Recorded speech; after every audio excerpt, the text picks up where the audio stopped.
Awesome. Has having a minor in WGS influenced your career or your professional life? Absolutely.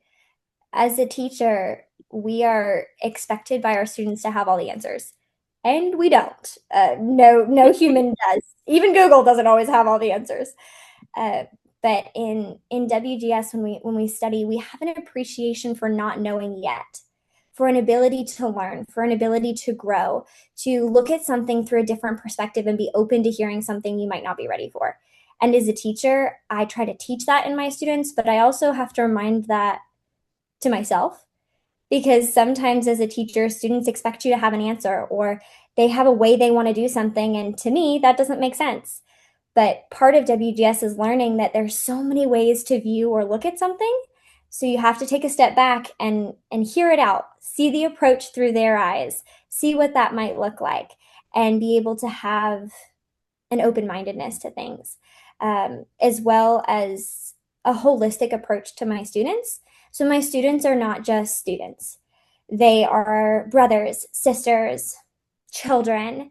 They are siblings. They are nieces and nephews and grandchildren.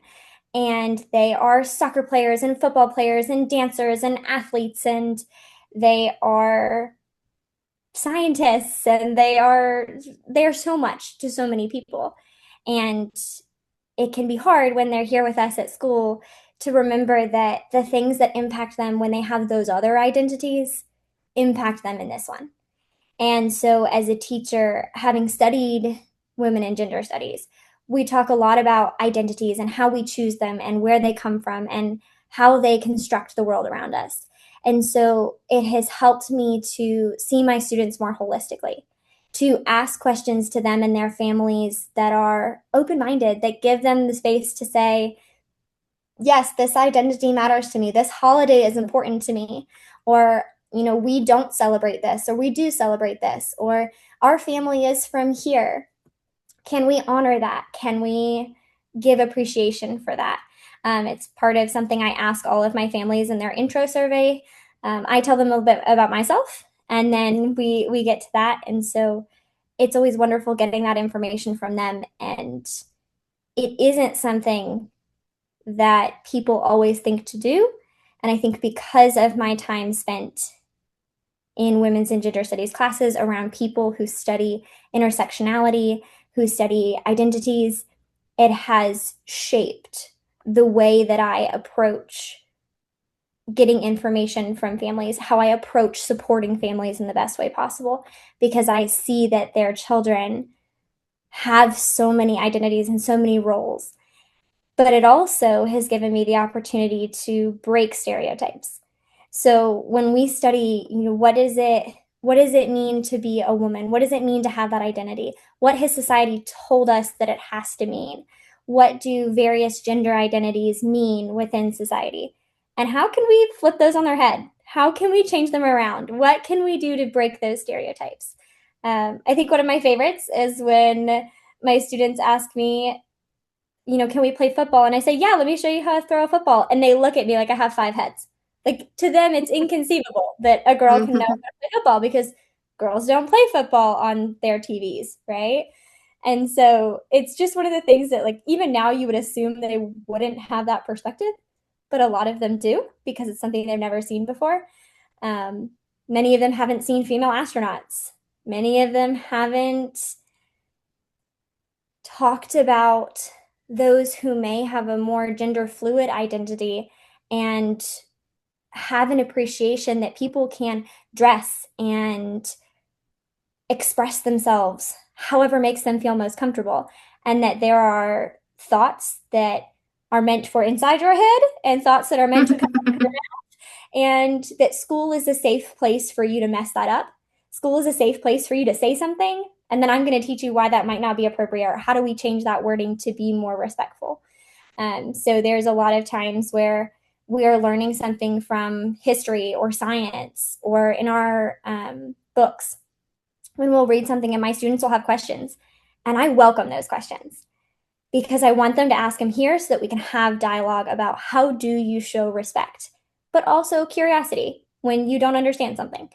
And so I had the honor and privilege of learning a lot of that from Dr. Kruger. How do you ask those questions? How do you show that respect? How do you shape your question and your intention so that it's perceived in a way that people are willing to share their experiences, willing to allow you to learn with them and become more accepting and respectful.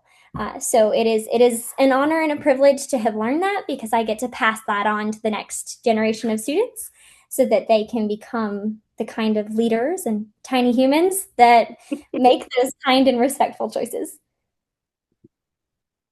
Um, and then how has having a minor in WGS benefited you on a personal level? Um, I feel that it's benefited me in my relationships to other people, my friendships, my relationships to my coworkers, to people I meet out and about. It's almost as if the way that I see the world has changed because of my time studying at UNC Wilmington for my minor. It's as though before that, I saw the world in very heteronormative perspectives. Not in everything. There was black, white, and shades of gray to a lot of what I was seeing and thinking. But there is almost this entire rainbow of colors. Like there's this whole different perspective out there. And when you start to see the world through a lens that doesn't rely on labels, doesn't rely on labels that are social constructs. It just enables people to be. It creates beautiful friendships and beautiful connections to people. And I have been very blessed to hear from people close to me that they feel that I am a safe space. Both my students, both my peers, and people around me, they feel that I am a safe space for them to be who they are, regardless of whether those actions reflect in alignment with a social construct. And so it is such a privilege and a pleasure to know that my time learning at UNC Wilmington has given me the chance to create such a safe space where my students feel that they can ask questions, they can be themselves, they can try new things, they can see the world differently, but also that people in my own peer group, people that I work with, people that I have grown up with, people that I just met a few years ago, feel that it is safe for them to introduce themselves with their pronouns or say, like, hey, would you mind saying it differently? Or I actually think that this is more my style, or I'm more comfortable with this. And so it can be really wonderful for people to feel like they can communicate and advocate for themselves and there won't be judgment because of it. They know that I'm going to say, okay, would you mind explaining or helping me understand this or that if there's something I don't understand? But they also know that they could look at me and say, no, I don't really want to talk about it. And I'll say, okay, I respect that. I will do what it is that you've asked of me that helps you honor who you are. But like I said, you don't always have to understand to show respect and treat people as they wish to be treated. Yeah. Amazing. So for my last question, I just wanted to ask, what is some advice you would give to a current UNCW student considering a minor in women and gender studies? Do it. If I could give you two words, that's it. Do it. It is,